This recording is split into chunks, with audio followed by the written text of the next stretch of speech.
పొద్దున్నే నేనే ఫస్ట్ వచ్చానండి. ఎవరికన్నా అంటే ఎవ్వరు లేరు కదా అక్క చుట్టుపక్కల, నేనే ఫస్ట్ వచ్చినా అంటున్నా, ఎవరు వచ్చారేంటి అనుకుంటున్నారా?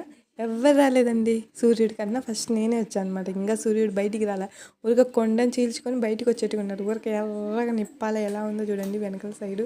సూర్యుడు అయితే ఇంకా రాలేదనమాట, నేనే ఫస్ట్ వచ్చేసాను. ఏముంది, సూర్యుడు వచ్చేసరికి గడ్డి కోసుకుని వెళ్ళిపోవాలన్నమాట. సూర్యుడు వచ్చాక ఆయన ఎండను శాఖను తట్టుకోవడం మన వల్ల కాదనమాట.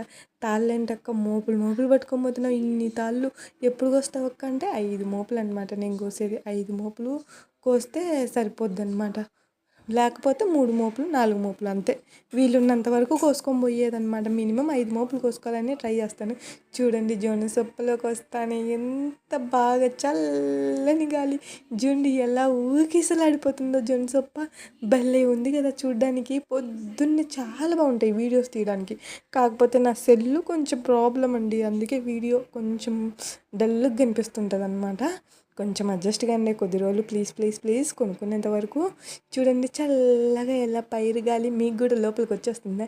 ఇంకేముంది, నేను జొన్న సొప్ప కోసేయాలి కదా, ఆదల బాధల నా పని నాదనమాట. కష్టాన్ని నమ్ముకున్నటోళ్ళు తప్పుద్దే చెప్పండి. నేను కష్టాన్ని కూడా ఇష్టంగా చేస్తాను, అందుకే నాకు ఎక్కువ శ్రమ అనేది అనిపిదు అనమాట. ఎందుకంటే శ్రమ అనుకునే వాళ్ళు ఏ పని చేయలేరు.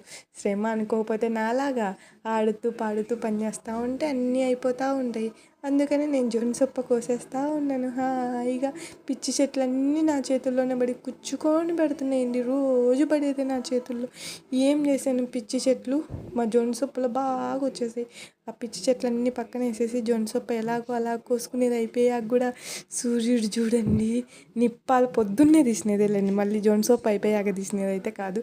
నిప్పాల ఎంత బాగుందో. పోయేటప్పుడు మాత్రం రమ్మా పల్లెటూరి పిల్ల, చాలామంది మర్చిపోతుండ్రా, అస్సలు మర్చిపోకండి, ఖచ్చితంగా ఫాలో కండి. Bye bye. మళ్ళీ ఇంకో వీడియోలో